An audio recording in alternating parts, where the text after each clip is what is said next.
اس کا بوجھ اٹھانے کے لیے تیار نہیں. ایون کہ بلے کے نشان کے معاملے کے اوپر بھی اندر سے سوچ ڈیفرنٹ تھی کہ چیف صاحب کا جو سوچ تھی وہ ڈیفرنٹ تھی اور دیگر جو تھے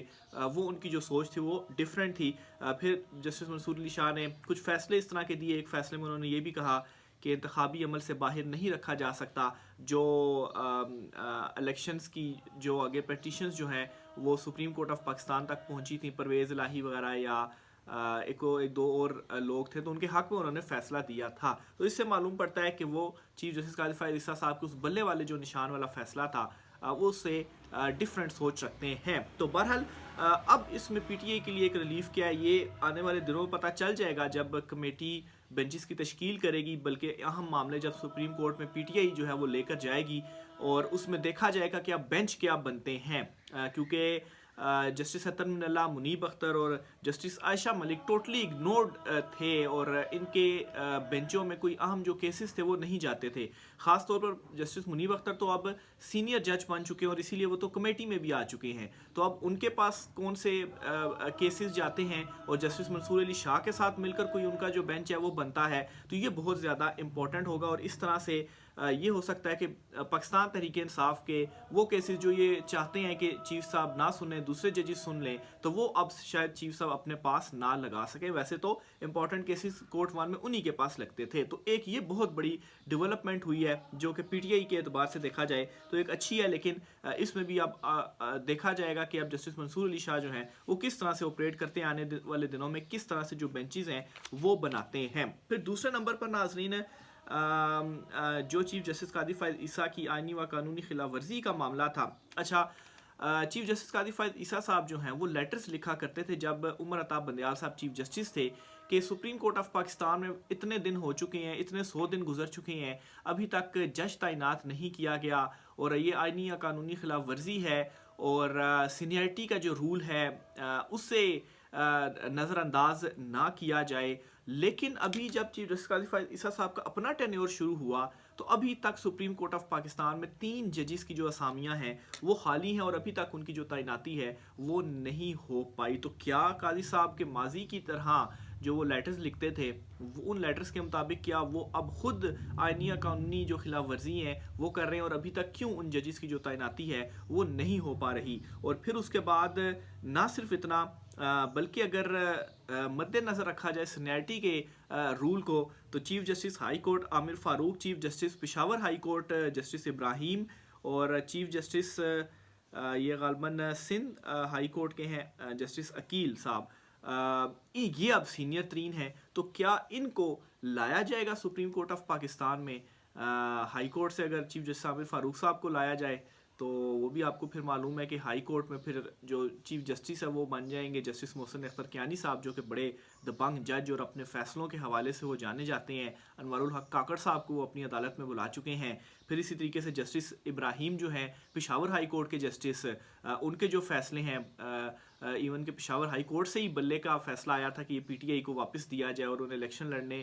کی اجازت دی جائے, لیکن پھر سپریم کورٹ آف پاکستان میں آ کر وہ ریورس ہوا. تو کیا چیف صاحب ان کو لے کر آئیں گے اور ابھی تک کیوں نہیں لے کر آ رہے اور ابھی تک یہ جو اسامیاں ہیں وہ خالی کیوں ہیں سپریم کورٹ آف پاکستان میں؟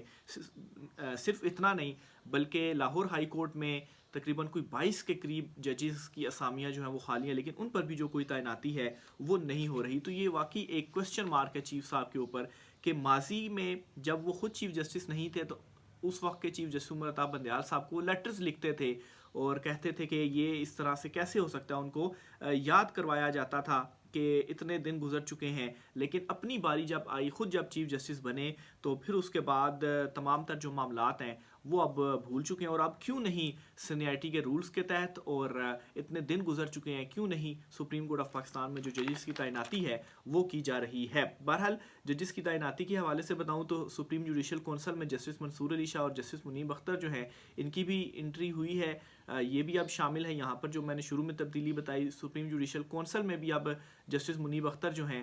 وہ بھی شامل ہو چکے ہیں. تو یہ ایک اور بڑی تبدیلی ہے جو کہ سپریم کورٹ آف پاکستان میں 2 امپورٹنٹ فورمز کے اوپر آئی ہے. تو بہرحال جی یہ تو معاملہ ہو گیا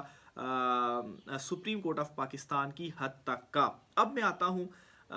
معاملہ جو اسلام آباد ہائی کورٹ میں اس وقت معاملات چل رہے ہیں. اچھا، ایک تو چیز یہ ہے جی کہ ڈی سی اسلام آباد جو تھے، جن کو سزا سنائی تھی جسٹس بابر ستار صاحب کی جانب سے، اور خود ہی انہوں نے 1 ماہ کے لیے سزا معطل کر کے کہا تھا کہ آپ ڈویژن بینچ سے رابطہ رجوع کر لیں، اور اگر وہ آپ معطل کرتا ہے تو ٹھیک ہے، اگر نہیں کرتا تو 1 ماہ کے بعد آپ کو، اور ایس ایچ او تھے اور ایک اور آفیسر تھے، ان کو گرفتار کر کے اڈیالہ جیل بھیج دیا جائے۔ اب ناظرین، اس کیس میں معاملہ یہ ہوا ہے، اس سے اسلام آباد ہائی کورٹ کے اندر کیا چل رہا ہے، ان چیزوں کا بھی آپ کو اندازہ ہو جائے گا، اور کیسے چیف جسٹس عامر فاروق صاحب اور دیگر جو ججز ہیں ان کی سوچ میں ڈفرینس ہے، جس طریقے سے سپریم کورٹ آف پاکستان میں ہے، یہ بھی اس معاملے سے کلیئر ہو جائے گا۔ جسٹس بابر ستار صاحب فیصلہ دیتے ہیں، اور اس فیصلے کے بعد ایک بینچ بنتا ہے 5 مارچ کو، وہ سماعت کرتا ہے، اور اس بینچ میں چیف جسٹس عامر فاروق صاحب اور جسٹس طارق محمود جہانگیری جو ہے، یہ 2 ججز ہوتے ہیں۔ اور جسٹس طارق محمود جہانگیری جو ہیں،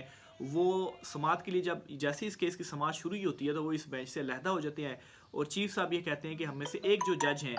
وہ بینچ سے علیحدہ ہو گئے ہیں، تو ہم اب دوبارہ بینچ بنائیں گے، اور دوبارہ بینچ بنانے کے بعد 7 مارچ کو یہ جو کیس ہے وہ دوبارہ سنا جائے گا۔ لیکن ناظرین، آج 12 تاریخ ہو گئی ہے، اور آج کی تاریخ تک جب میں ولاگ کر رہا ہوں تو ابھی تک اس کیس میں جو بینچ ہے وہ نہیں بن سکا۔ اب اس چیز میں کیوں نہیں بینچ بن سکا؟ 2 کانسپریسی تھیوریز جو ہیں وہ سامنے آئی ہیں، یا 2 آپ کہیں کہ آبزرویشنز، یا 2 جو میں نے صورتحال وغیرہ کو پرکھا ہے، جانچا ہے۔ ایک تو یہ کہ ڈی سی کے جو غیر قانونی جو وہ اختیارات کا جو انہوں نے استعمال کیا، اس حوالے سے جو دیگر ججز ہیں وہ آلریڈی پہلے کسی نہ کسی شکل میں سوالات اٹھا چکے ہیں، لیکن چیف جسٹس عامر فاروق صاحب کی جانب سے اس معاملے کے اوپر کوئی ایسا جو سوال ہے وہ نہیں اٹھایا گیا۔ پھر دوسرے نمبر پر ناظرین، ڈی سی صاحب کے خلاف جو توہین عدالت کا میٹر ہے، ان کو جو سزا ہوئی ہے وہ بالکل ٹھیک ہوئی ہے، واقعی انہوں نے خلاف ورزی کی، اور اس پر بابر ستار صاحب کی جانب سے فیصلہ سنایا گیا۔ اس فیصلے کو کوئی ایسی آپ کہیں کہ ایسا راستہ نہیں نکلتا کہ اس فیصلے کو کالعدم قرار دیا جا سکے۔ ایک ہو سکتا ہے کہ آپ اس کو معطل کر دیں، معطل کر کے 2 رکنی بینچ سنیں اور پھر وہ اپنا حتمی فیصلہ سنا دے، لیکن اب مسئلہ یہ ہے کہ اس میں بینچ نہیں بن پا رہا۔ اب اگر چیف جسٹس عامر فاروق صاحب کوئی بینچ ساتھ بناتے ہیں اس کیس میں، اور وہ 2 رکنی بینچ فیصلہ دیتا ہے، تو چیف صاحب ایک طرف ہوتے ہیں اور دوسرے جج صاحب ایک طرف ہوتے ہیں، تو ایک ایک سے فیصلہ برابر ہو جائے گا، تو پھر وہ فیصلہ تو کالعدم یا معطل نہیں ہو پائے گا۔ تو یہ اس وقت جو سچویشن ہے وہ اسلام آباد ہائی کورٹ کے اندر بھی چل رہی ہے، چیف جسٹس عامر فاروق صاحب کے حوالے سے میں بتاؤں، اور اسی وجہ سے میں نے کہا کہ جو بے چینی ہے وہ اس وقت ہائی کورٹ کے اندر بھی بڑھ چکی ہے، کیونکہ یہ جو معاملات ہیں وہ وہاں پر شروع ہو چکے ہیں، اور کوئی 2 ہفتے تو ہو چکے ہیں اس فیصلے کو آئے، 12 ایک دن ہو چکے ہیں۔ تو اگر تو یہ فیصلہ معطل نہیں ہوتا تو 1 مہینے کے بعد D C, S H O اور جو ایک اور آفیسر تھے ان سب کو اڈیالہ جیل جانا پڑے گا جسٹس بابر فاروق ستار صاحب کے احکامات کے مطابق۔ اور دوسری طرف یہ بھی آپ کو بتاتا چلوں کہ اس وقت اسلام آباد ہائی کورٹ میں ایون کے جو وکلا برادری ہیں، جو دیگر وہاں پر لوگ ہیں، وہ اس وقت ویٹ کر رہے ہیں کہ چیف جسٹس عامر فاروق صاحب کے ساتھ دوسرا جو جج ہے وہ کون ہوگا جو کہ اس کیس کو سنے گا، اور اگر اس کیس کو سنتے ہیں تو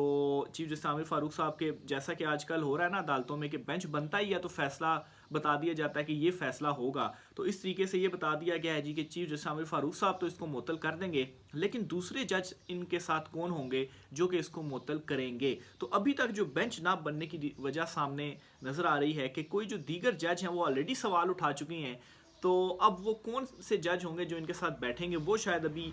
کوئی نہیں مل رہے، تو اس وجہ سے اس کا جو بینچ ہے وہ نہیں بن پا رہا۔ ایون کہ جو ایک ہفتہ وار کاز لسٹ ہوتی ہے،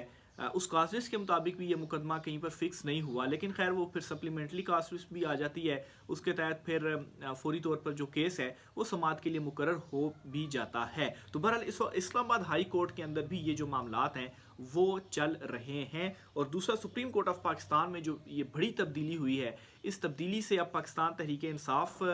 کو کیا ریلیف ملتا ہے، اور خاص طور پر جسٹس منصور علی شاہ جنہوں نے ابھی تک اپنے فیصلوں سے یہ تو شو کیا ہے کہ وہ چیف جسٹس قاضی فائد عیسیٰ صاحب کی لیگیسی کو فالو نہیں کریں گے، اور ان کا اپنا ایک نقطۂ نظر ہے، ایک اپنے ان کے ایک سوچ ہے، اور وہ اس کے مطابق معاملات کو چیزوں کو جو ہے وہ آگے لے کر چلیں گے. تو بہرحال کچھ دنوں کے اندر یہ واضح ہو جائے گا, خاص طور پر سپریم کورٹ میں جب بینچز کی تشکیل ہوگی تو کلیئر ہو جائے گا کہ کس ڈائریکشن میں جو چیزیں ہیں وہ جا رہی ہیں. رائے کا اظہار کیجیے گا, اجازت دیجیے, اللہ حافظ.